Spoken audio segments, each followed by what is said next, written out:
Welcome to the Just Blog Baby podcast. It is episode 4 of the Just Blog Baby YouTube podcast, which means another week of breaking down the most recent Raiders game and their heartbreaking close loss to the San Diego Chargers after the bye week, where the Raiders fell short after a late 28-21 lead, allowing Phillip Rivers and the Chargers running game to get into the end zone in a very familiar fashion for the recent history of the Raiders, when they're holding on to a late lead. And they are now going into a game against the Arizona Cardinals tomorrow, where Carson Palmer, Tommy Kelly, and Jared back to the Oakland Coliseum after all being rather infamous characters in the history of the Oakland Raiders franchise recently. All of them have had pretty memorable exits from the Raiders franchise, and two of them said some things about the Raiders that were slightly positive in Kelly and Palmer, whereas Valdir hasn't really said much this week. But all three of them will make this game an interesting game and provide a little bit of storylines for an 0-5 team going against the NFC West playoff hopeful in a game where the Raiders aren't even that big of underdogs. They're 3.5-point underdogs in this game on Sunday after an impressive performance against the Chargers. And with me, as always, is co-host Rory Anderson. And first, let's talk a little bit about the Chargers game, because we didn't really get time to do a recap podcast this week, so we're just previewing it. So we'll talk a little bit about the Chargers game and then go into a little bit of preview of the Cardinals game tomorrow and give our against spread picks, and then it'll be a quick little podcast. So how are you today, Rory?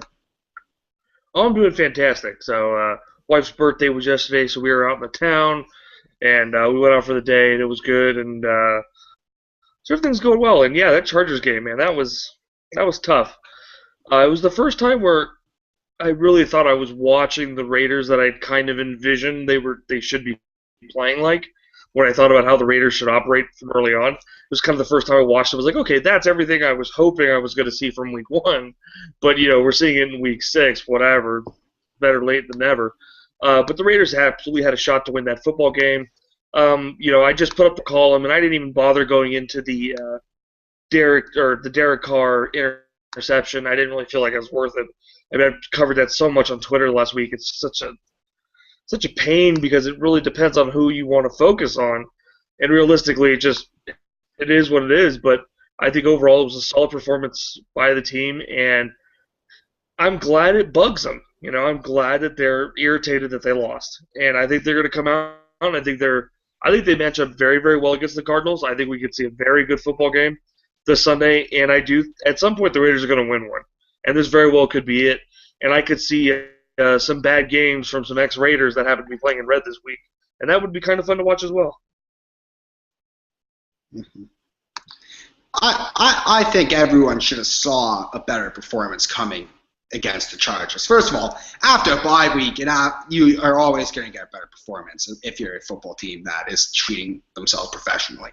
You've got that extra week to prepare, and you saw that. And you also saw that extra energy after the coaching change, because this is a team that's quite embarrassed. I think this team's really embarrassed to be 0-5. They're very embarrassed. So I think you're going to continue to see that. And I think this is probably the game where the Oakland Raiders lose this game. 0-5, your season's over for the Oakland Raiders. I think with this schedule, you can kind of assume, with 5 more division games left, playing the Seahawks, playing the Niners, you're not going to get a miracle. And the Oakland Raiders kind of know that.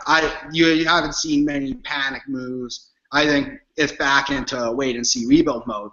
But for the Oakland Raiders to just put a respectable product on the football field and continue to grow, especially for the rookies on this team, they need to win, because there's going to be veterans on this team who are going to start checking out if this gets to the embarrassing. And it's embarrassing. When you're 0-5, you should be embarrassed, like I just said. So I was impressed with the Chargers game. I will say that it's probably the 4th loss the Oakland Raiders have had this year, or actually the 3rd loss. The 3rd loss where you've looked at the game and you're like, oh, the Oakland Raiders probably should have won that.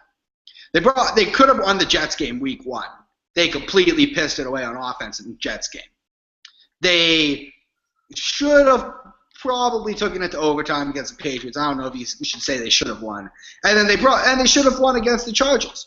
the Oakland Raiders defense is going to be the biggest issue now going forward for the team. And I think the defense has really let the team down in the last 2 games, where after having good games against the Patriots and the Jets, where you could have potentially blamed the offense for not scoring enough as the reason they lost, you could look back to the Dolphins game as well as the game against the Chargers, where the Raiders defense just gets gouged. And it's a defense that really is missing some players they thought they were going to have. And to be quite honest, it's kind of weak at the middle linebacker position. But there was really nothing the Raiders really could have did, because when you look at the free agency class, Carlos Dansby was probably the only guy that you can go and be like, that guy would really make the Raiders have a cornerstone middle linebacker. Brandon Spikes. Yeah, Brandon Spikes. But yeah, I really didn't like. It just continues. 2 players. It's not like they're Oakland Raiders. And in the draft, they grab Khalil Mack and Gabe Jackson and Derek Carr in the first 3 rounds, and you can't really complain about any of those picks. I just think it's a situation where once the 2 players you could have potentially brought in for the Raiders weren't going to come, what really can Reggie McKenzie do? So this defense just does not have enough depth to be better. And with the injuries they've had to deal with, the lack of DJ Hayden, and we'll get to DJ Hayden a little bit long. He's not going to play on Sunday, but he's back in practice, and it's a situation where when you're losing players like Tyvon Branch, DJ Hayden, Nick Roche is not playing for the entire year, and well, he wasn't the greatest last year. He was still a guy who was a lot better than Miles Burris, and I don't like to pick on Miles Burris. But I'm going to have to pick on Miles Burris because that Raiders run defense on that final drive was pathetic. You got to tackle somebody. I think Raider fans all who are listening to this can agree with me in saying that they're sick and tired of seeing Charles Woodson being one of the best second-level tacklers on the team. That's unacceptable. Miles Burris has led the team in tackles, but that really hasn't done much because on most of the plays, he's lost. His gap control is bad. His lateral speed is terrible in the passing game. The Oakland Raiders are going to have to bring in a middle linebacker eventually. It's an annoying talking point, but every time we're not trying to make – and we always get labeled in this podcast as we're making excuses for the Oakland Raiders. We're just telling you why the Oakland Raiders are 0-5. It's just a team that is not deep enough. So when we preview those games, it really boils down to, and it makes for a boring podcast, the Oakland Raiders are just going to have to finish the damn game by overcoming the disadvantages that they have. And through 6 weeks of the National Football League season and through 5 games, they haven't done that. And they've had ample opportunity. You have to put together 4 full quarters in the National Football League to win a game. This is just a fact. They just haven't done that. They had probably their best performance against the Chargers. And they couldn't stop. And it's even more annoying when you consider the fact that they're playing 3rd string, 4th string running backs against the Chargers. They were an undermanned running game, and they still got caught up. So going against Andre Ellington might be an issue. Going against the receivers of the Cardinals going to be an issue. This is a game where I think the Raiders have that 3.5 point spread by Vegas. It was a little misleading. I think that's an overreaction to the Raiders being 3-2 against the spread and covering against the Chargers and the book wanting to steal a lot of people's money. I think the Raiders should be close to 6.5 point underdogs in this game. I will say they have a chance, but it's going to have to be a very similar performance to their performance against the Chargers, and then it just comes down to finishing. They have to make the most of their opportunities, and we haven't seen that. And now that this season is looking at an 0-5 season, you just got to pretty much be looking at guys who are going to stay around next year, and how the young players play and develop. That's the most important thing for the Oakland Raiders at this point. But when you look at the columns of how they're going to win this game, it really comes down to finishing, and they just haven't been able to do that, and it's frustrating. It's frustrating watching the Oakland Raiders game every week. We said, and once again, we're in the business of the Oakland Raiders winning, because when the Oakland Raiders win, everyone's happy. And we do much better business when everybody's happy. It's much easier to do your business when everybody's happy. Covering a football team that's winning is a lot easier than covering a football team that's 0-5, I'll tell you that much. The Oakland Raiders are 4-17. since I started writing about the Oakland Raiders. It's not a picnic. I could go and show you the drastic differences in, first of all, how readers act, how readers consume your content, and pretty much how generally everything goes when you're covering a winning team to covering a losing team. It's just not a situation that's been happy for anybody. I don't think anyone's really happy, but I think the consensus around the league from insiders as well as what you're seeing on the field is that Tony Sperano has motivated this team, and that firing gave them the little jump that you think they'd have. But you only get that jump for so long. If you start 0-2 under Tony Sperano, you can kiss that jump goodbye. So I think this is a really important game, but at the same time, after 5 straight losses, you're not going to see me telling you that the Oakland Raiders are going to win. But I think 3.5-point underdogs at home, they're in the territory of being able to pull off an upset. But we see this we see this half the games. This is a team that's 3-2 against the spread and has stayed in a lot of games, but just has not managed to get past the finish line. And it's probably because they don't have enough depth. They don't have enough players in each personnel group. And it's just an issue. When you don't have enough players that are game breakers in each personnel group, and you don't have a lot of experience and a lot of depth, they've been trying, and I just think that right now they're a year away from the recipe again. And it's hard to say that, but I think that's I have a lot of bones to pick with what you're saying, though. For one, let's be clear on something. They got a sack against the San Diego Chargers, who don't normally give up sacks, and they should have had probably 4 more, to be perfectly honest. There were, I would say, a dozen times where Tuck and Woodley got behind Rivers, forced him to step up, and there was a time where Rivers was expecting the sack and then just didn't get sacked. I mean, this realistically was, I'm not going to put this all on Miles Burris for one. Okay, Miles Burris actually, several plays, played fantastic. I got a couple of screen caps where he's taking on a guard as a blocker, blows through the block, and then makes the tackle. I mean, he did some fine things as a middle linebacker. The thing is, he has a very specific skill set. He attacks. He doesn't sit in space. And they're asking him to do things he doesn't do well. However, they did pick up 2 new players. You have Jamar Chaney, who is an actual inside linebacker by trade. He might not be great, but he's still young, 27 years old, knows what he's doing as a middle linebacker. I don't think Nick Roach would have solved many of these problems. And not to mention, you also got Ray Armstrong. This is a guy you could be able to use in coverage as the year goes on, so maybe you start to see some committee stuff in the middle linebacker position. Fine, whatever. But my biggest bone to pick here is this idea that the Raiders aren't deep enough for something like that. They don't have playmakers and personnel groups. This is the new fact of the Raiders. This team, okay, what's the difference between Andrew Luck and Derek Carr when Andrew Luck was a Raider? That team had 0 talent. Okay, say what you will. Okay, fine. Reggie Wayne. You had rookies like T.Y. Hilton. You had rookies everywhere. You had 2 rookie tight ends. Everybody was a rookie on that team.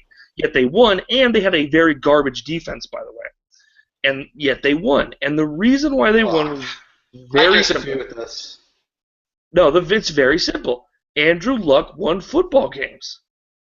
He was slinging the ball around, and he won on last-minute drives. And the fact is, the Raiders had an opportunity to win, and Derek Carr threw an interception. Now, you could get sound to simply, should he have thrown the ball? No. He should have checked that ball down, got the first down, and kept the clock moving. It took balls to throw that ball, okay? And people could argue that Bryce Butler should have come down with it, which I don't think he had a chance to because it was overthrown. But the difference is the Raiders now have the quarterback of the future, so everything comes down to Derek Carr. That's how it is. This is not the Raiders where, okay, well, this is going to be a grinded-out team, and hopefully they win through grinding. That's not them anymore. They have their quarterback. It is all squarely on his shoulders. It's that simple. That's how teams like the Raiders are in new territory. They've never had a franchise quarterback. They've never had a quarterback where you say, this is your guy. They have a second-round quarterback who played for Fresno State. He has to. That's as simple as that. He has to be the one that wins. And that's what, okay, when the New England Patriots lose, who's generally at fault? It's the first thing they do is they turn to Tom Brady. If the Denver Broncos lose, who's the first person they turn to? Peyton Manning. If the Raiders are going to win or lose, it's going to come down to Derek Carr. It's that simple. This is his football team. He has to win football games. I'm sorry. I'm sorry about this, Roy. You have a second-round quarterback from Fresno State. You don't have Reggie Wayne, who's going to the Hall of Fame, as your wide receiver. You don't have Robert Mathis. You don't even have Jarrell Freeman. Like, the Oakland Raiders are just not. And also, just look back, a lot of times these rookies do not succeed. Peyton Manning didn't make the playoffs. Troy Aikman didn't make the playoffs. To grab that experience, to grab that comparison to Andrew Luck, who played for Stanford, who also was the first overall pick, and then compare him to Derek Carr and say, well, Derek Carr has to win games. Derek Carr threw 4 touchdowns. Derek Carr had them up 28-21. What more do you want? Like, I understand people. Yeah, but I understand that people are going to be sour about that, but that's not his fault. He threw 4 touchdowns. He put the team in a chance to win. And in the Dolphins game, the Oakland Raiders started off pretty damn well before the defense started playing terrible. This team's defense is slipping as the offense is growing. We expected Derek Carr to go through growing pains. I honestly I just can't sit and tell you that the Oakland Raiders are winning and losing because Derek Carr is the problem. That's not at all. I'm not saying he's the problem. What I'm saying is this team is Derek Carr's team. This team is going to live and die on Derek Carr. That is how this team is going to operate anymore. I'm not going to blame a second-round rookie out of Fresno State because the Oakland Raiders let a garbage no-name running back run all over them. I'm not going to do that. Are we going to blame Derek Carr next season if this happens? Yeah, of course we are. It's Derek Carr's rookie season. He's playing with a pretty terrible team. This Raiders team has been terrible. I'm sorry. Rory, you'll try to make this as a Derek Carr did something wrong last week. Derek Carr's a rookie throwing 4 touchdowns against a team that beat the Seattle Seahawks. And it's probably... He also threw the interception that lost the game. Yeah, after he gave them a 28-21 lead in the fourth quarter that the team ought to have defended. Keep him out of the end zone, he won the football game. San Diego didn't do a very good job of defending. They didn't get any sacks. They let over 120 yards rushing. I mean, come on, they didn't do any defending either. Hey, it's not his fault. He put them in the position to win. So I'm not. You can say it's their position to lose. Whatever. I'm not. The Oakland Raiders are terrible. I'm sorry, Rory. They're just terrible. They're a terrible football team. Miles Burris is playing every snap. And if you say Miles Burris has specific skill strengths, the problem is we're going to pick on Miles Burris. Miles Burris shouldn't be on an NFL field every down. He shouldn't. No, he shouldn't. A lot of these players shouldn't be. The Oakland Raiders have a lot of players on defense who shouldn't be on the field every down. Terrell Brown, there's a reason he's not in San Francisco. Carlos Rogers, too. It's because they should not be on the field almost every single down, Rory. And the Oakland Raiders weren't even planning on that to happen. They weren't planning on having to put Usama Young out there every single down, pretty much. They weren't planning on all of these things. Yeah, he did fine, but there's a lot of things that could go better if they had more talent, and you know that. And if you're gonna, okay, Derek Carr threw an interception, that's great, but Derek Carr put all 28 points on the board, got him up 28-21 at the end of the game, and this Oakland Raiders team spent the majority of their money on defense. So I would have to say that Derek Carr in that game made the most of what he has. He doesn't have Reggie Wayne. He has James Jones. If we're going to start comparing Reggie Wayne to James Jones, like, let's do it. Because James Jones may be a respectable veteran, but he's not Reggie freaking Wayne. Reggie Wayne isn't a great wide receiver just because he has Peyton Manning and Andrew Luck throwing him his entire career. I don't buy that comparison. This Raiders team has went 4-12 the last 2 seasons and has started 0-5. You can't blame Andrew. You cannot blame Derek Carr for that. I'm not blaming. Okay, this is where people. You just said it was on him. You just doing. I go back to your little tangent where you just disagreed that the lack of depth isn't the problem, and it was that Derek Carr needs to finish. No, I'm saying it's a problem. I understand that Derek Carr should have not thrown that interception. We understand that, Rory. No, this team is about one thing from now on. And it really is, because if you're going to say you have a franchise quarterback, if you're going to make that claim, which I am saying Derek Carr is a franchise quarterback. But when you make that claim, what you're saying is your team lives and dies based on your franchise quarterback. It's that simple. The best quarterbacks go out and they win. They go down and they drive and they win that game. Look, Seabass missed a field goal. They should have been tied going into that drive. Okay, for all they should have been tied on that drive, and he could have taken his time, set up a field goal, and won the game. I mean, there are tons of ways we could go about this. I'm just saying it's very simple. The Raiders have a franchise quarterback. I truly believe he's a franchise guy. I was wrong. I always saw the upside there. I didn't think he was worth it in the second round, whatever. I thought they should have gone away from him, but fine. They made the decision, and you know what? I'm wrong. He's doing very, very well. I think he's your guy of the future. I think if he has more games like this, he's looking Offensive Rookie of the Year. He's doing that well. The fact of the matter is, if you're going to make that claim, then what you're saying is this team is all about Derek Carr. Whatever happens is about Derek Carr. No, it's not. The fact is, he can throw 4 touchdowns, but the moment he throws 1 interception, that's why they lost. It's simply that simple. Now, I'm not saying that's bad. I'm not saying, Derek Carr is whatever. I'm not saying it makes him any less of a quarterback. I'm saying that's simply reality. And if you're going to be a team that has a franchise quarterback, they shoulder all of the burden. That's how it works. That is simply reality. Quarterbacks shoulder everything. And so if you're going to treat them like that, we're going to have to treat them like that in every respect. So, you know what? Fine, the team might be bad, but they had a chance to win that football game and they didn't. And part of the reason is Derek Carr threw an interception. Yeah, sure. Part of the reason is they have a middle linebacker who shouldn't be a middle linebacker. All right, fine. They don't have ideal cornerbacks. Fine. But there are a lot of great quarterbacks out there who have the exact same issues and still win football games. So I've said before that I think scheme was a big issue. They lost the first 4 games. I think if the Raiders come out doing what they did this week against the Jets or New England, they win both those football games. I believe it's that simple. I think schematically was the biggest issue they lost the first 4 weeks. I think scheme-wise is the biggest reason why they were in that football game yesterday.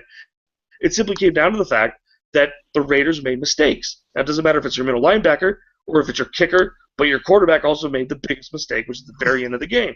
That's the most costly. Yeah, that's not the biggest mistake of the game. That is not the biggest mistake of the game. The biggest mistake is blowing the damn lead, missing the damn field goal before the end of the half. I'm not putting this on Derek Carr.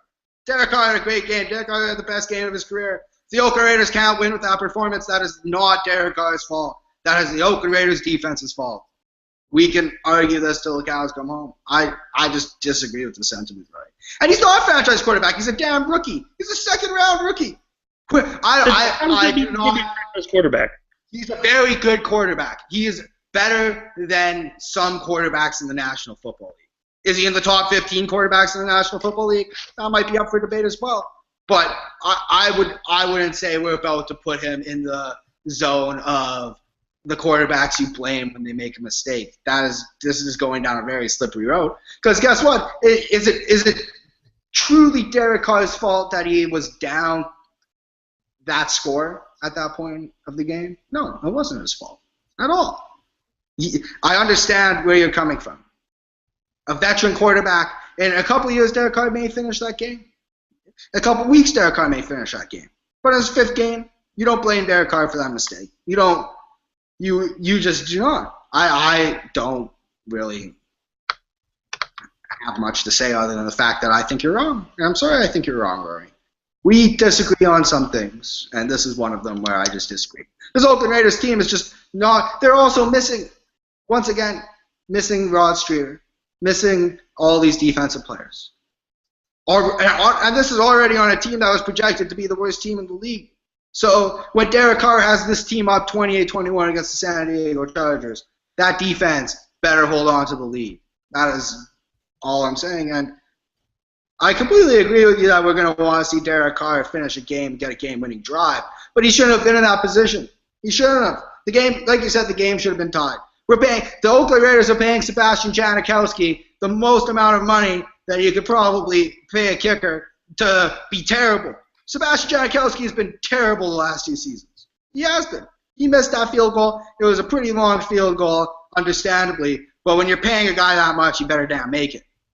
And you better also be able to finish the drive when you have guys like Justin Tuck and Lamar Woodley and Carlos Rogers and Terrell Brown who've been brought in to be veteran people who are supposed to be able to finish games when your rookie quarterback gets you a 28-21 lead at home. They gave up 10 points. They needed to keep the San Diego Chargers out of the end zone. And it wasn't even like one of the best quarterbacks in the NFL was the person who did the damage. They let a jobber running back run it all the way down the field. This was like last season when Ryan Fitzpatrick orchestrated all of that garbage in the fourth quarter of that game. It's exactly like that. Week 1, when they only give up 17 points to the Jets, where was the offense then? Yeah, that's what I said. I've already said that. You only give up 15 points to the Patriots. I say that every week. But those were the growing pains you should expect with a rookie quarterback. And those games are on. They are on. And it may be coaching. It may be coaching. It may have been coaching. It may have been over-conservative coaching. It was probably over-conservative play calling. We can agree on that. But that is that's a month ago. We're talking about this last game. And this game was on the defense. It was. That is completely it. You got a 7-point lead nearly midway through the fourth quarter. You have all these guys who won Super Bowls and accomplished so much in football. And you're not going to hold on to the lead? I'm not going to blame the second-round quarterback out of Fresno State playing in this fifth national. A second-round quarterback who has more touchdowns and less interceptions than Andrew Luck did through his first 5 games. Yeah. Andrew Luck had 7 touchdowns, 7 interceptions. That's a credit to Derek Carr, but it's still not his fault they lost. It's still not his fault they lost that football game. I'm not saying that he didn't win the game for them, but he didn't lose it for them. I've seen quarterbacks lose football games. When you get into this zone where you have a quarterback, he's played 5 games. No, it doesn't matter.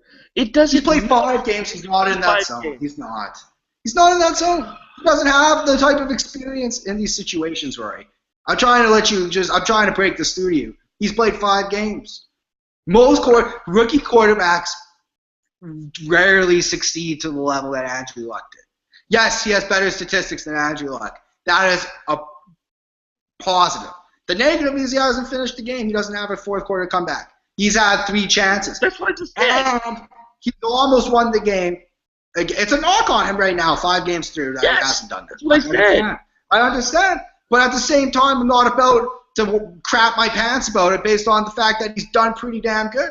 And if his defense stepped up for him, we wouldn't even be having that discussion. So my argument is they shouldn't have even been in that position in the first place. It's not like he should have picked by the game. They should have been tied or winning the football game. They should have been in the victory formation when he threw that interception. Okay, fine. They should have been tied. Doesn't matter. He also shouldn't have thrown it. It doesn't. It's irregardless. It doesn't matter. I mean, look. The fact is this. As far as I'm concerned, this team, whether you like it or not, is going to live or die on Derek Carr. It's that simple. Because there's no talent. Because they're lacking talent. Because the defensive scheme, I believe, is utilizing people wrongly. For a bunch of reasons, this team is going to live or die because of Derek Carr. And I think it's because part of it is his talent. I think he's that good. I think he is seriously a franchise quarterback who could make a serious push for Rookie of the Year. And and when you consider everything else we've just talked about, even though we disagree, push comes to shove. Every single game, win or lose, is going to come down to Derek Carr. It is that simple. If this team wins, it's because Derek Carr made it happen. In some way or another, it's going to come down to Derek Carr. If this team loses, it's going to be because Derek Carr did something to help them, to make them lose. It's just the way it's going to work. It doesn't matter. When you have a quarterback, that is how it works. That is where this team is. They lack talent on defense. They don't have the proper scheme, I don't think. I don't think they have the right play caller for them. And when it all comes down to it, it's going to boil down to how and what the quarterback does. He can make one mistake in a game, and that can lose the game. It's that simple. That's what the quarterback position is in the NFL. That's why it's the most stressful. That's why it's the highest paid. And that's why you get all the checks. It's because it's the quarterback. You are everything to your team. It is that simple. Why is it that the New York Jets are imploding? Quarterback play. Why is it that the best teams in the NFL are the best teams in the NFL? Quarterback play. It is what it is. And he is who he is. He's a fantastic quarterback, or he's a fantastic rookie prospect that is doing great things, and I truly believe he's a franchise guy. And he's going to get all the credit and all the blame, basically, when it goes down. It might not be fair. It might not even add up necessarily to be perfectly right. But with this team lacking talent defensively, lacking scheme defensively, it's simply reality. Okay, he had an opportunity to go win that football game, regardless of why they were down, and he didn't do it. It's that simple. I mean, he had the opportunity. It's not that simple. It's a lot more complex. It's a lot more complex than you're making it. You're trying to really simplify this, Rory, and I understand. I understand what you're saying. Simple. What I'm telling you right now, until Derek Carr has experience and familiarity and continuity as a National Football League quarterback, he's playing with house money. You don't blame your rookie quarterback for that loss. You just don't. You may. I'll say you can go ahead and the New York Jets game when they had all that field position in his first football game, he should have done better. Derek Carr should have done better. And then you're giving him excuses for his first game. I'm not giving him any excuses for some of the games. They should have probably beat the Jets and the Patriots if their offense finished drives. They're playing two very good head coaches, but they should have won those games. But in the case of last week, the Oakland Raiders win that football game if they keep San Diego Chargers out of the end zone. Derek Carr gave them the ball back. Derek Carr threw that interception after they blew the lead. But if the Oakland Raiders stop probably the 84th best running back in the National Football League from running, pretty much walking into the end zone, I'm not even going to say he ran into the end zone. The Oakland Raiders, they maybe let Lamar Houston go. The Oakland Raiders spent too much damn money in draft picks on their front end to allow. You know what we're forgetting, though, about this game that we're not mentioning? The failed drive before the final Chargers score. That's what lost the game. The offense going 3 and out, deep in their own zone, when they could have shut that game down and ended it right then and there. All they had to do was go into a 4-minute offense and move the football.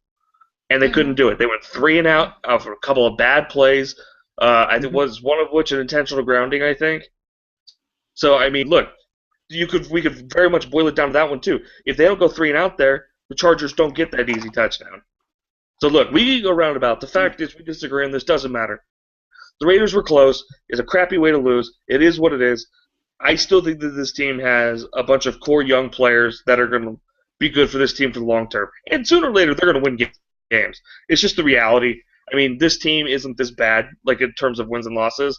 They've been too close in too many games. So it's, whatever. I mean, it is what it is. They're going to win games eventually. Teams like the Cardinals, if you actually look at some of the sabermetrics and the way they are, they're a team that I think I don't think they're as good as people think they are. I think they're a little overrated.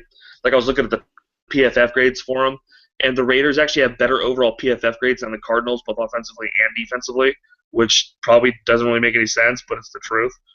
And I put them in the column. Now I got to go back and, oh man, I messed this up. So let me go back. Hold on. Where were they? And they were and they weren't even close. I mean, the Raiders beat them in overall. No, that's not what I wanted. My team, yes. That's what I was looking for. Arizona Cardinals, their overall offense is a negative 66.3, and the Raiders' overall offense is negative 33.9. Negative defense overall defense is negative 25.3. Raiders negative 11.1. So even oddly, by the sabermetrics, by like Pro Football Focus, you actually look at the game and you think to yourself, okay, well, the Raiders could win this game. Of course, they had a couple bad quarterbacks. It's a bad quarterback play for a couple games there, but it's not like Carson Palmer is a guy who, somebody protects the ball a lot. He's also not healthy, and let's not forget he's got a left tackle who I think is wildly overrated. But look, they're going to play the Rams once. Rams are a beatable football team. I mean, do we look at San Francisco and say they can't be had by some team? No, they can be beat eventually. You're going to look at teams like, look, you're that close to the Chargers, you're going to basically have another home game against them in San Diego. You're going to play the Chiefs, who are twice, who aren't necessarily road beaters. They're not necessarily the best team in the league right now. So, look, I mean, you're going to have games against teams. You're going to win. They're going to win some football games. Not as many as we all hoped, but they're going to win football games. They're not going to be, At this point, I don't even care if the Raiders win one football game. I'm going to be that guy. It'd probably be better if they don't. It's probably better if they win one and they get the. I said that after the Chargers game, and people told me pretty much to go fuck myself. And I was like, you're 0-5. You should probably get over yourself. This team is going to make the playoffs. You guys talk about no moral victories. What the hell is finishing 5-11? What is that? That's a moral damn victory. Get those top to just 5 lose every picks. game. Yeah, well, in theory, you're right. It's almost better to like literally lose every game by 1 to 3 points, and then win like one game, get the first overall pick, trade it so somebody can take Mariota, and you get like 6 first-round picks. Like that. Like that's really what you want. You're not gonna get a lot of first-round picks from Marcus Mariota by the end. You probably not. I'm being sarcastic, but I'm being sarcastic, but that's kind of what you want. You want to get that pick. You want to, do what the Washington Redskins do, even if it's like 1 or 2. Who cares? You pick up 4 picks or something. It is what it is. It helps your franchise out. That's kind of what you want. I mean, if it won't happen, but like they'll figure out a way to win 4 or 5 games and be like the 5th or 6th pick. That's what's going to happen because the Jets will just continue to implode. You never know about Minnesota, so whatever. Yeah, I think that really you want to be in the top 5 now. The top 5 of the draft to place for the Oakland. We saw the Oakland Raiders did a great job being in the top 5 of last year's draft. Being in that situation got them Khalil Mack, Derek Carr, and Gabe Jackson. Those guys are all going to be great players for the Oakland Raiders in the future. They are probably, I'd say those 3 are 3 of the 15 best Oakland Raiders through 5 games this season. Those 3. And then further down the road. Way to say it. Well, that was such a weird way to say it. 3 of the best. No, it was just so. What is the word I'm thinking of? It's so. Well, I was gonna say 2 of the best, but some asshole will be like, Charles Woodson, or Donald is better than all 3 of them. So there've been 3 of the best players. Yeah. I was just adding a qualifier so no will actually people could get on my case. That's the word I was thinking of. That was qualifiers. Yeah, it was a qualifier. I understand that. Would you I think. Yeah. Well, we finish this up. I thought he had a decent game. Pro Football Focus thought he had a way better game than I did. I thought so too. I thought they gave him better. That's what you get. But if no one can notice you on the offensive line, usually you're having a pretty good game. Unless they're noticing you because you're killing people. Like, Menelik Watson, that's what he needs. We notice people like Khalif Barnes too much. See, this is the double-edged sword. You can say, well, I didn't really see Menelik Watson make, like, highlight real plays. But you also didn't make him see a lot of plays where you're like, eh. So, yeah, and I thought that was good. I think we need to see Menelik Watson on the field almost every snap for the rest of the season and see how he can hold up. I think after a game like that, he should be the starter. I think after a game like that, he should probably if he's not. That'd be a little I also think that's the thing that Tony Sperano's probably going to be doing that. Yeah. Really. The problem is right now I'm pretty apathetic about the Oakland Raiders season, right? Apathetic. Really. I'm saying when you're 0-5. It's talking about an 0-5 football team. And to borrow a phrase from Dennis Allen, at the end of the day, this is still a bad football team. We can just talk about all of the things that are positive or all the things that are negative. Right now, the Oakland Raiders got good young players, and they're going to get a high draft pick. Unless you think the Oakland Raiders are going to go 11-1, you should probably temper your living and dying with every single play of the Oakland Raiders season. And in the National Football League, when you only have 16 games, it's hard to tell people that. It's hard to tell. It's really hard to tell fans. You might want to lose every Sunday. But the Oakland Raiders might want to lose every Sunday.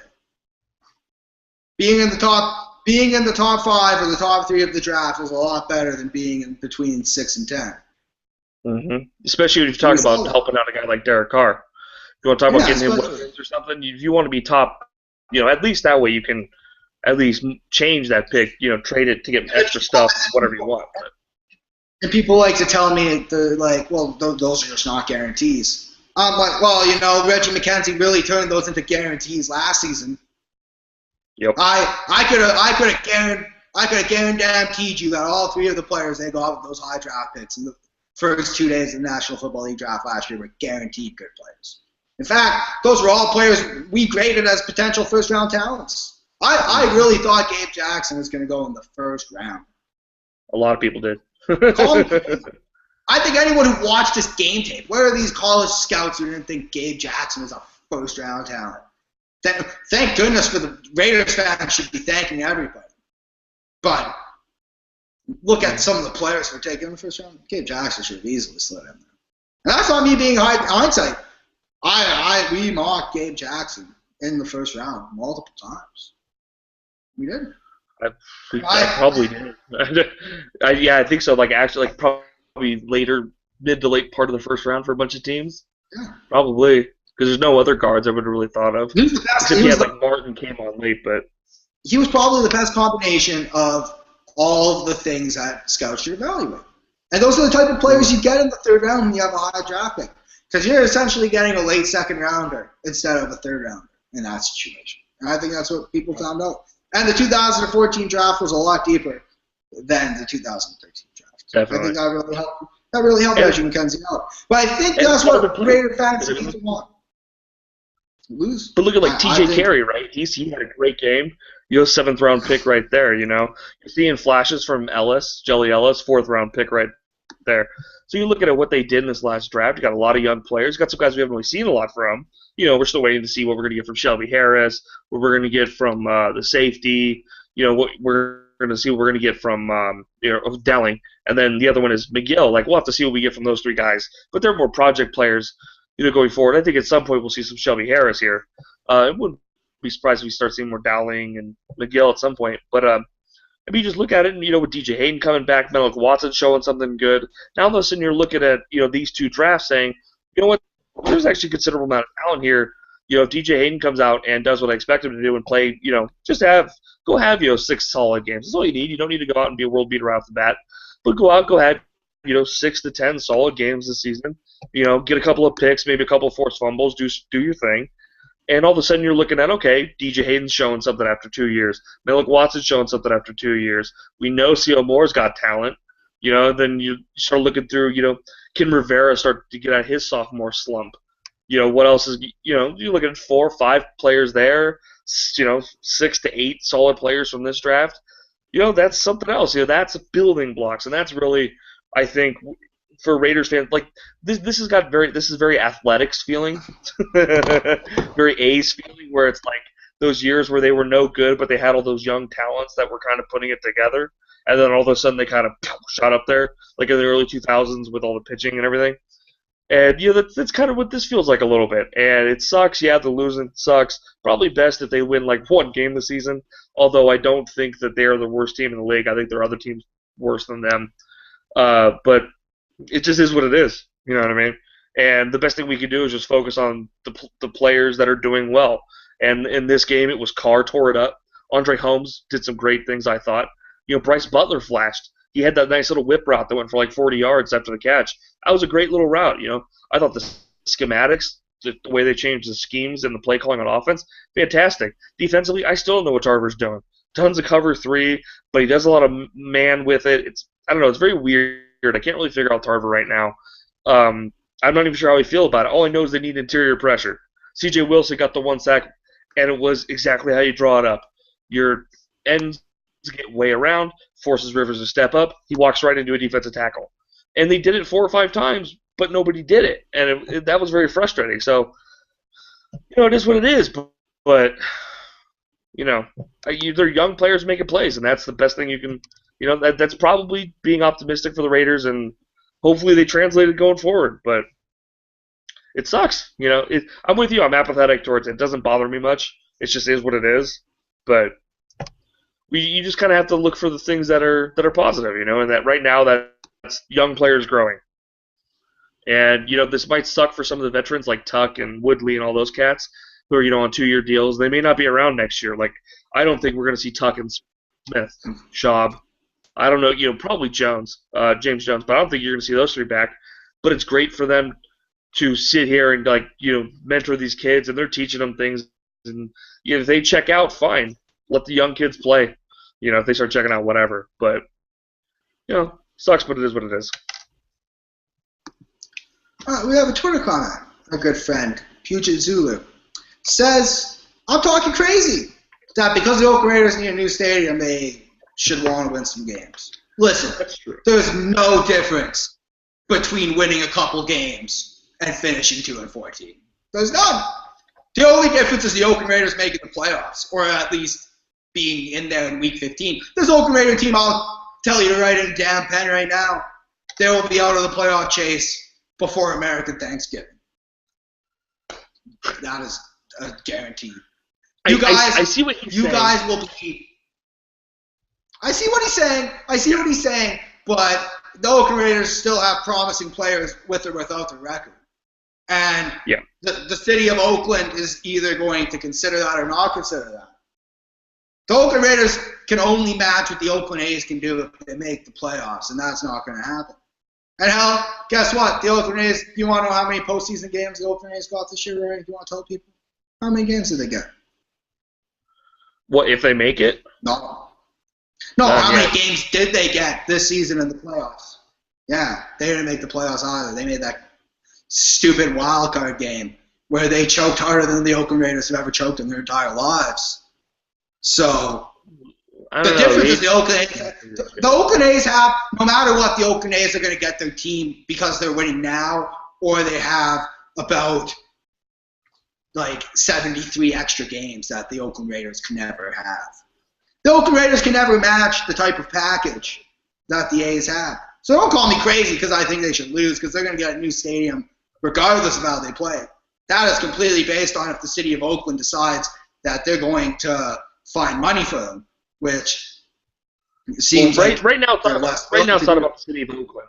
Right now it's not even about the city of Oakland. It's about a private investor. Yeah. So because they wouldn't need a private investor. They don't even need a private investor. They wouldn't need one if the city of Oakland was willing to do what they needed to do. No. But by the way the ENA, the whole thing is laid out, the city of Oakland doesn't pay one penny for anything. All they do is they give up all the land to a private investor to develop the land, and then they are forgiven of their $100 million of debt. So the city of Oakland doesn't do anything, and they're already signed off on doing it. All they need is the right developer to be able to take the project and do what they have to with the project. I mean, it's a $5 billion project. It goes way beyond just 2 stadiums. So it's a huge thing. So they need a very specific sort of investor to do it, and that's the issue they're having right now. But if they have a few people they're trying to woo over. So we'll see if it happens anytime soon. But there's other NFL news. Did you see the Percy Harvin thing? I'm sure you did. Yeah, of course. Rory, though, can we just end the stadium? I have to say one more thing about the stadium. Okay, go for it. The need for private investors is entirely because public funds are not being offered on the table. The city of Detroit, Detroit can't even put water in their citizens' houses in certain areas, and they're giving the Tigers, the Red Wings, and all these people money. So I understand why Oakland's not doing it, because taxpayers shouldn't have to foot that bill in a city that isn't doing good economically. But like I said, they're going to stay in Oakland regardless of how they play. People are aware that they sell out. The Oakland Raiders haven't had a blacked out game yet this season, so I don't see that as being relevant. Unless the Oakland Raiders are going to make the playoffs. I don't think the wins and losses are going to matter. The wins and losses aren't going to matter because the real, with the Coliseum City situation, the real investment opportunity isn't even the sports teams. It's everything else along with it. It's the hotels they're proposing. It's all the retail. It's everything else.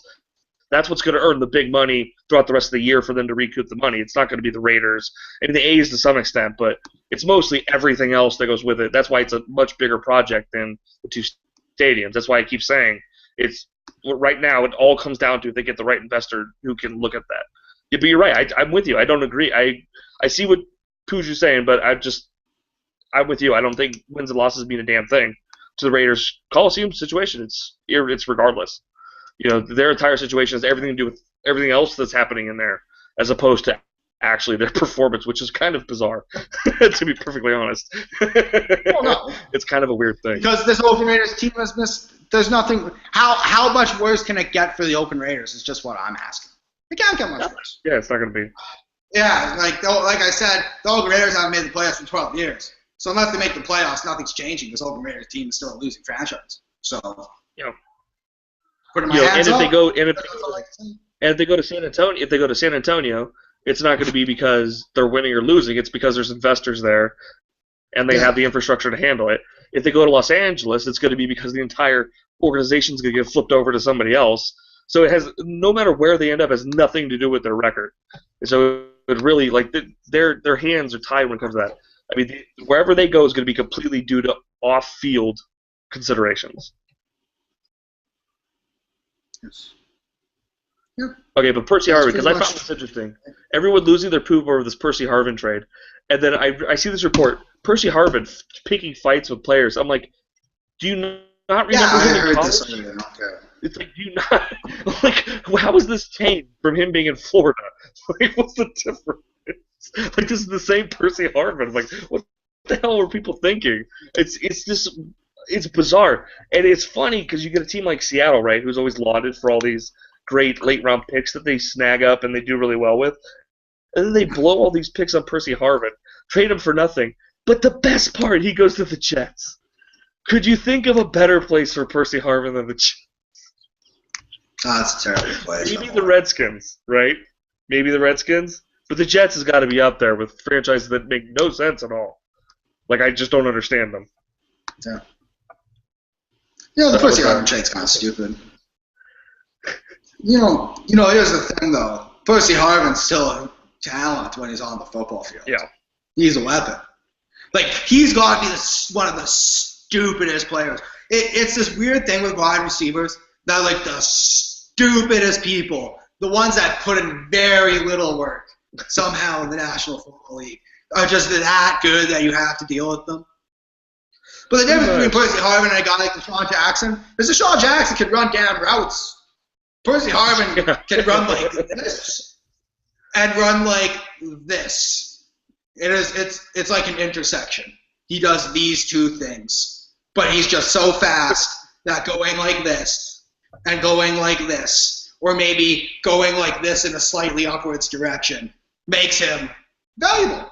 So, I don't know. It'd be a good move for the Jets if they didn't just lose to the Patriots. Like, I can understand they beat the Patriots. They're like, let's roll the dice on Percy Harvin. But you're going to fire your coach. They're going to fire Rex Ryan at the end of this whole situation. So, have fun being stuck with Percy Harvin. But It seems so weird, too. It's like, why? If you're 1-6, why do you make that move? Like, I just don't. I don't know. Like, I don't understand why you make the move. I don't. It's just so weird. Like, it'd be like if the Oakland Raiders traded for Jared Allen. It'd be like if they traded for Jared Allen after losing. Something. It'd be something like that. Yeah. And give up a decent pick too. It's a mid-round pick, so you're assuming it's got to be like a 3 or a 4. That's not a decent pick. I'll say this: I have no problem with what the Jets offered for that. But if you'd like to see a team like if Cleveland offered that, I would be like, that's a great trade.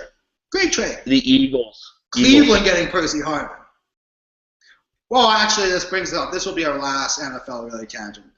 You saw on the website, probably, I hope, Pro Football Talk, chalking up 3 consecutive wins for the Cleveland Browns. 3. Yeah.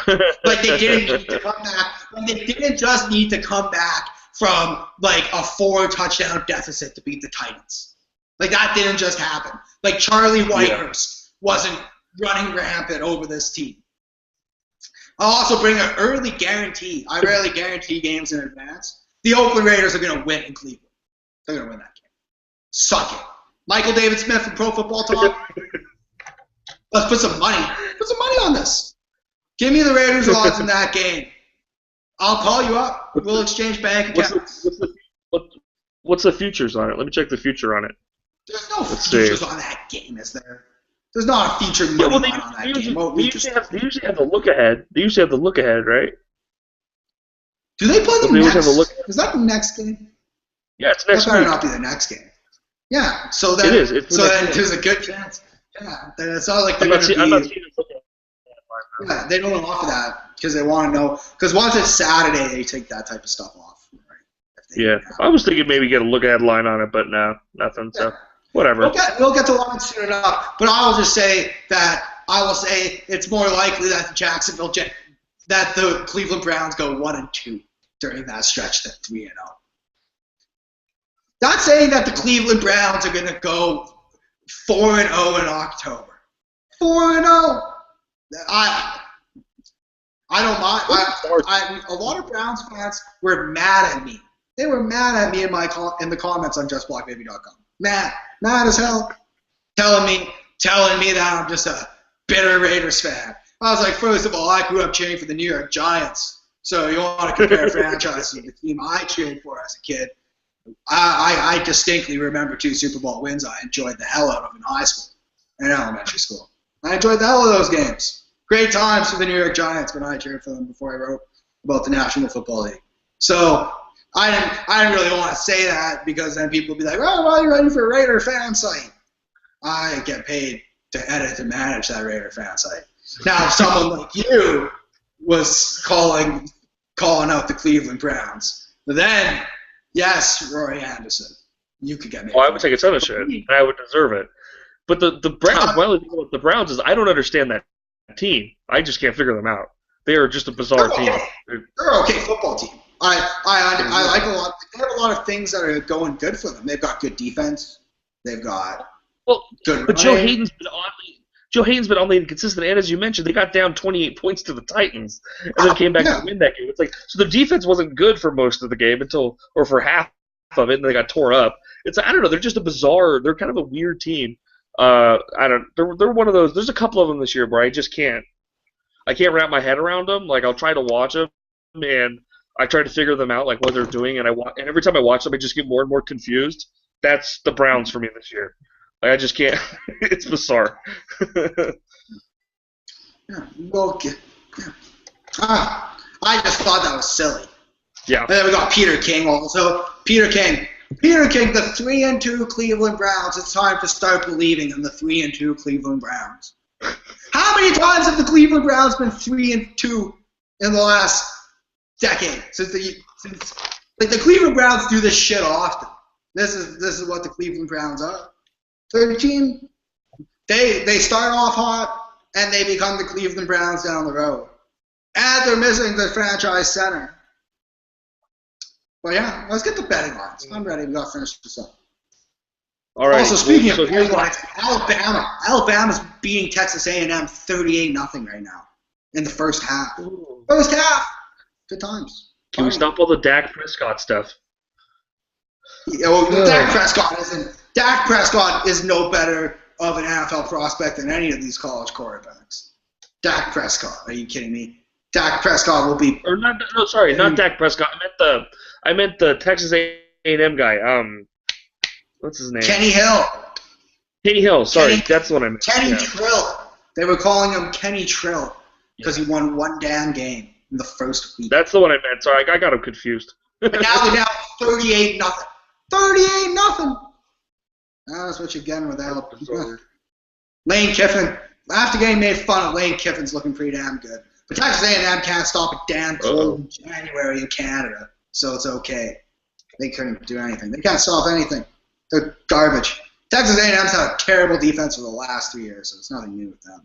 College football analyst. This is what happens when you get me to record a podcast in the middle of the afternoon on a Saturday, Rory. Where were you all week?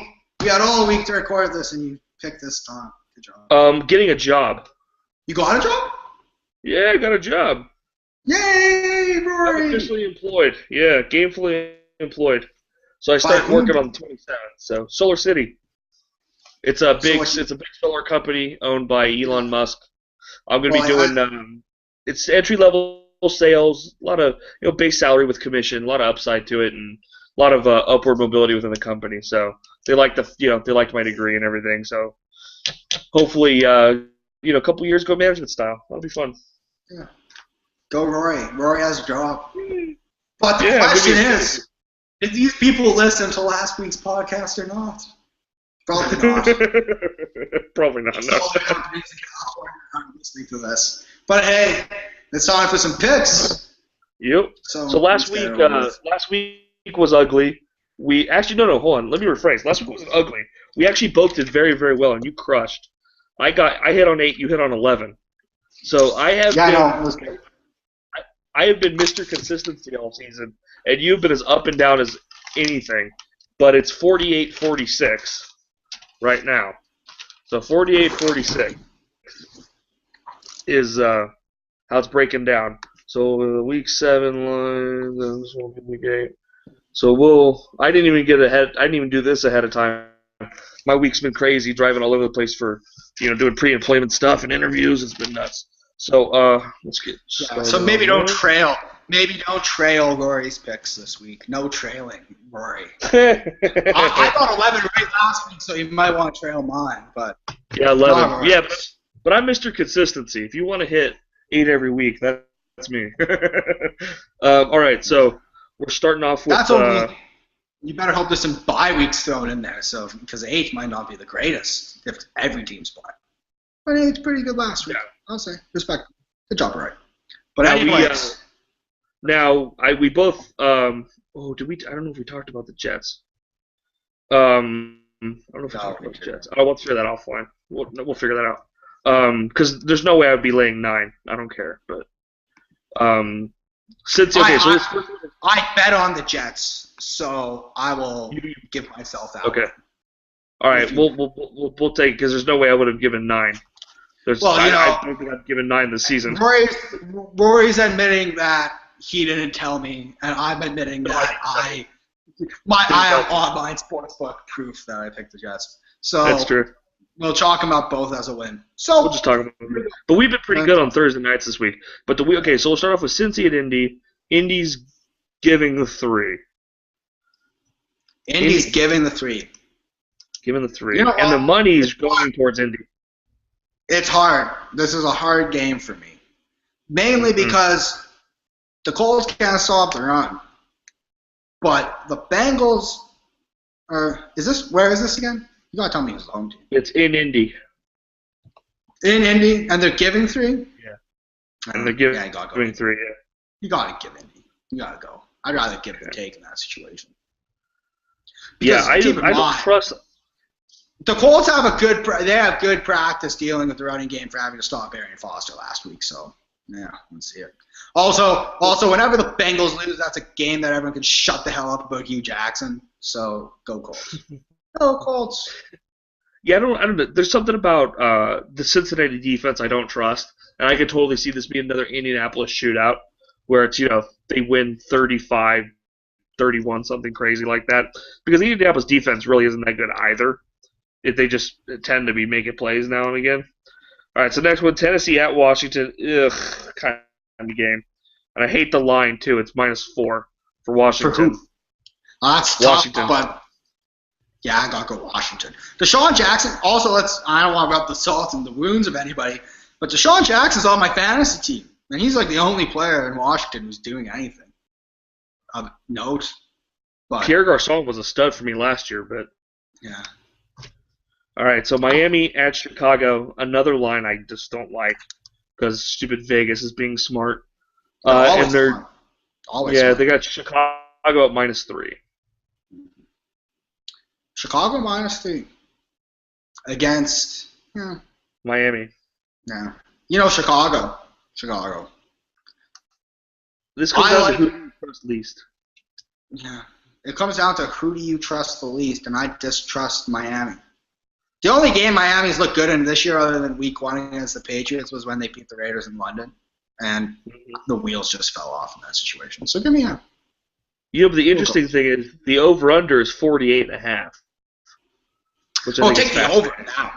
I'd have to suggest take the over in that game. And I like to give a little thing, tease that to one of the underdog being +10. And then a 41. Because if both these teams don't score 20 points in this game, I will potentially refund you bets that are under $100. I'm not refunding anything over $100. But come on. Those teams do not have great secondaries or defenses. So Cameron Wake is always a guy I like. This is a pretty good Canadian matchup because we've got Cam Wake and Mark Trestman. CFL all over the place in this game. Go Canada. Next game. All right, so this is fascinating. Pro Football Talk may love Cleveland, but Vegas doesn't have much faith in Cleveland. Only a 4-point favorite in Jacksonville. And here's the thing. This is interesting. Jacksonville hasn't covered a spread yet this year, to my understanding. I think so. I think you're I right. believe I don't know. They're one of those rare teams. Or maybe no, they haven't. I don't think they've covered it once. The Eagles. That's right. They screwed up the Eagles game. So yeah. Oh yeah, that's right. I've been burned by Jacksonville a couple times this season. But I'm taking. So I'm taking Jackson. all right, because this is. Well, this is a classic. This is a classic Vegas trap game. There's going to be lots of the Browns. Only sharp people end up. Yeah. So. Especially after what happened last week with Cleveland, the up.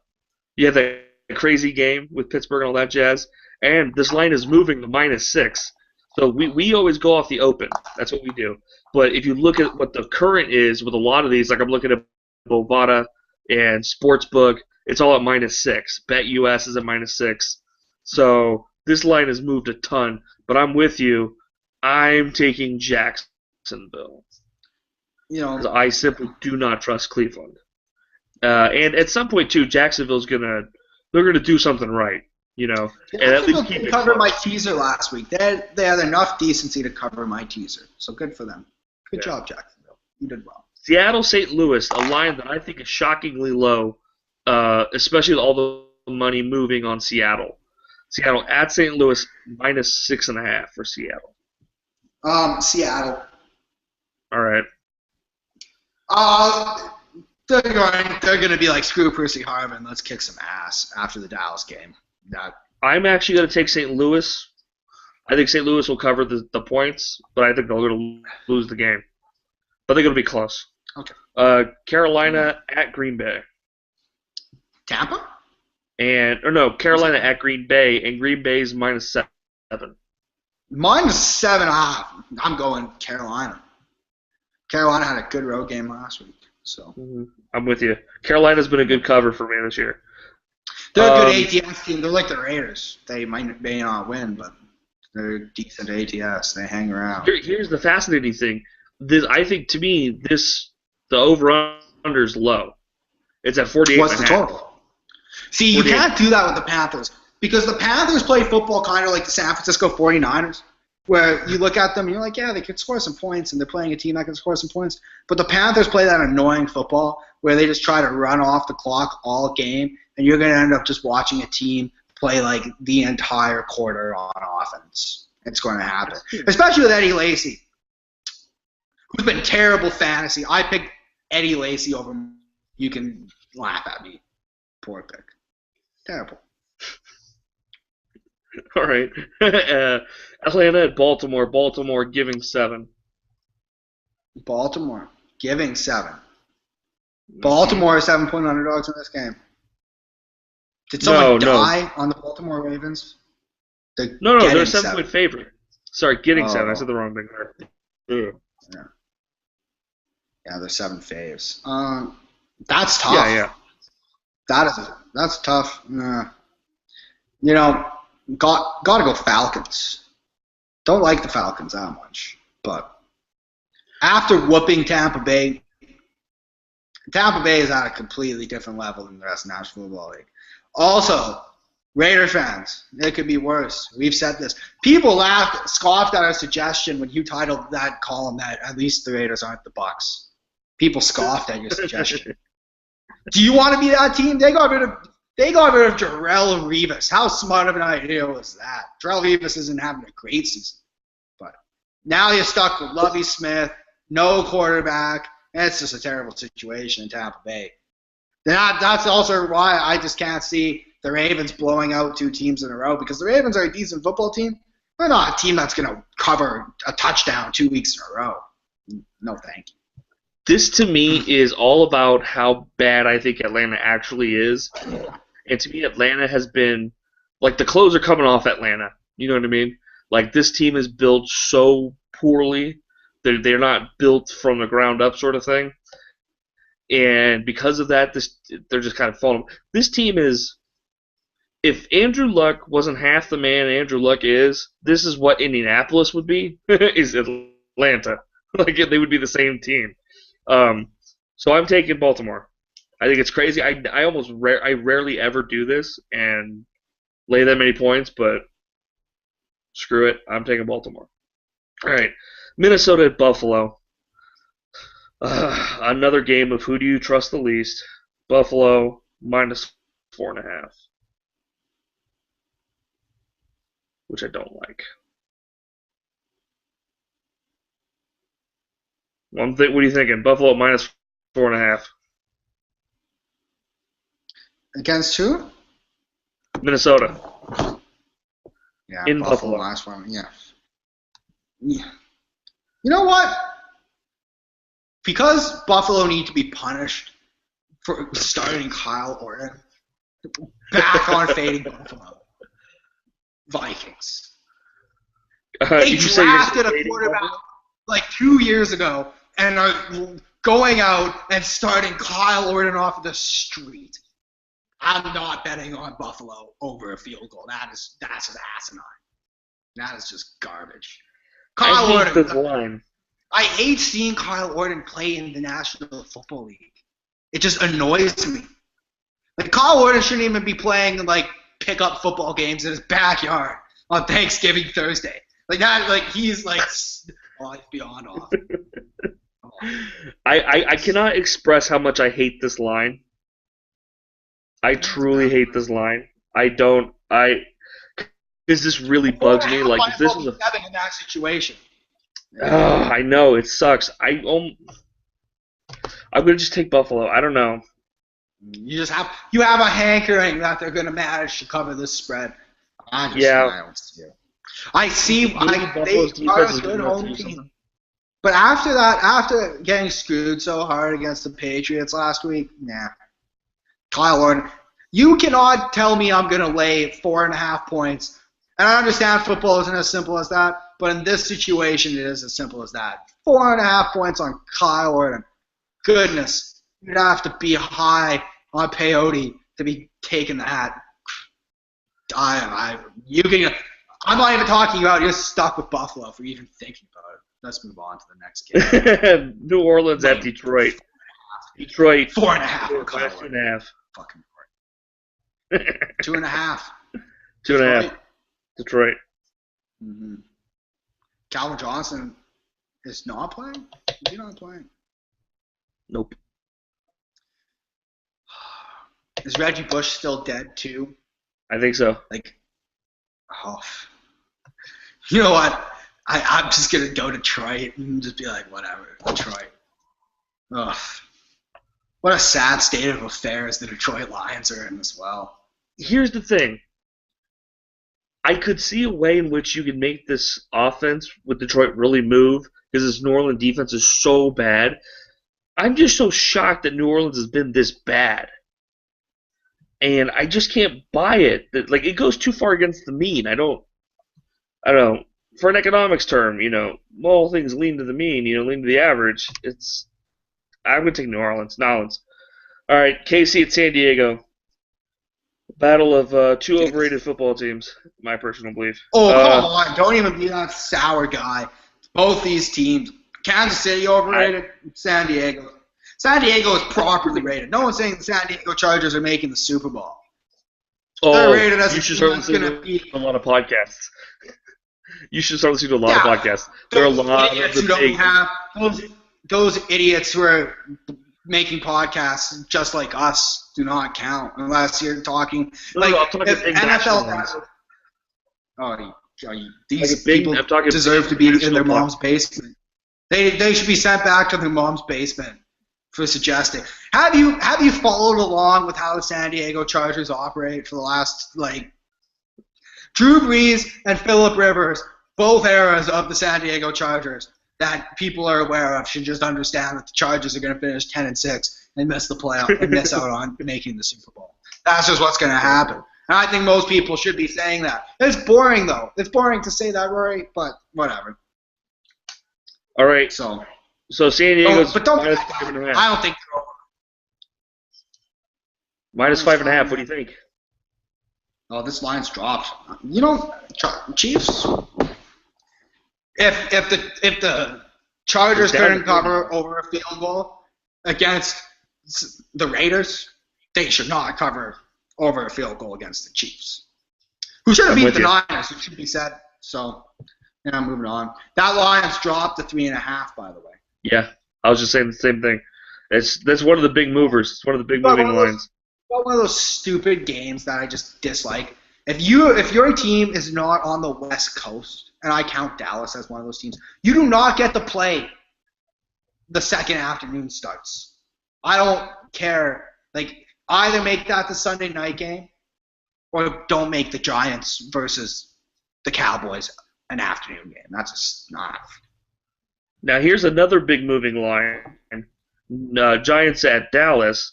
This started at Dallas -4.5, and it's up to -7 on some. I got it on Bovada at -7, but I'm seeing it at Sportsbook at -6.5. So, but it's really moved, and it's split money. So most of it's on Dallas. The majority of it's on Dallas, but it's split money. But -4.5 since we go off the original. The open. What do you want? You know what?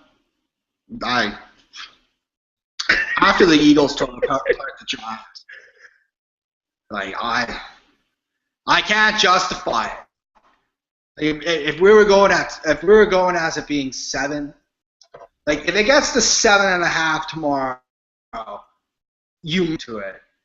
But like the Giants just aren't very good, and losing Rashad Jennings has been pretty bad for them. So they're very likely going to get wallpapered by the Cowboys. I am going. You're going Dallas. Yeah. I'm going to go. Okay, let's rapid fire this. I got good. All right. So we got Arizona at Oakland, and Arizona's a -4. I'm going to take Oakland because I think what? Right. You know what? I think this is just a thing where we're just always going to just auto pick Oakland. Okay. So let's just go Oakland. But I'll say I am less confident than the last 3 times I've been extremely confident with the Raiders. Like the times I've been the most confident the Raiders have covered the spread they have, and this time that 3.5 is toll. 3.5 points is difficult to be laying. It might even get down to 4. It's 4 right now. Yeah, it's 4. It opened at 4. That's what I have. It opened at 4, and then it's actually sitting at 4 with almost everybody. Yeah, well, I'm seeing 3.5 on my app, but that's okay. Oh, okay. Well, that's fine. But yes, I'm putting it at 4 for our purposes. So, okay. Oakland, yeah. So Oakland. I got. But I think they win this game outright. San Francisco, but I keep saying that every week. So San Francisco at Denver. Denver's -6. I'm going to take Denver in this game. This is moved to 7. Yeah. I'm going to take San Francisco. San Francisco have been luck box. San Francisco luck box better than anybody in the world. Like, they are the luck boxing champions. If you don't know what luck boxing is when you're playing like you should lose and you end up not only winning but covering the spread just purely off of luck boxing. That is what the Niners have done the last 3 weeks. They should have 2 losses easily. Not against the spread, outright losses. They should have lost to the Chiefs and the Eagles. And I see them losing this game, but I see them covering the spread. I really don't like the Broncos as an against the spread team. They're 2-3 against the spread this year. San Francisco's 3-3, which is shocking, but I think that's also I just think that's a situation where they're going to. And the last game, we're going to make this short and sweet because I got to get to a banquet because I have work stuff to do. Texans, because Todd Haley and the Pittsburgh Steelers are a dumpster fire. And that is why I told a lot of people to pick up that 33-1 on Mike Tomlin to be the first coach to get fired. But Dennis Allen ruined that for everybody. And me. I had $10 on that to win $3,300. And guess what? Can't even do that for me. Can't even do that for me, Dennis Allen. Goodness. What a dick. What a dick. Both coaches were terrible. Yeah, Houston. But anyways, that is it for the Just Block Baby podcast. You can find this on YouTube and our YouTube channel. And that's where you can find this. If you guys keep telling me where can we find the podcast, it's as easy as searching Just Block Baby on YouTube. All of you use YouTube. So everyone uses YouTube. Rory, I know like 85-year-old men who use YouTube on their iPads. I know we don't have pretty faces. I know you have to look at us in front of a webcam, but it's okay. You can even do something called tabs, where you just leave the tab open and then not watch it. Also, you can download MP3 off of YouTube, and that is as easy as Googling download YouTube MP3s. So you can get us on your iPhone that way. We'll figure it out down the road, but right now, just watch it on YouTube. But other than that, you can find us on Twitter at JustBlockBaby, myself at Chase Ruttig, Rory Anderson at Holistic Pickle, and as always, you can visit JustBlockBaby.com over the weekend for all of your Raiders game day coverage. But other than that, I've got a banquet to attend. I will be missing out on such awesome college football like Alabama 45, Texas A&M 0.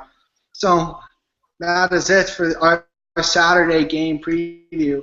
I hope everyone who tuned in live has enjoyed it. But we are out. You're on your own. Take care, everybody.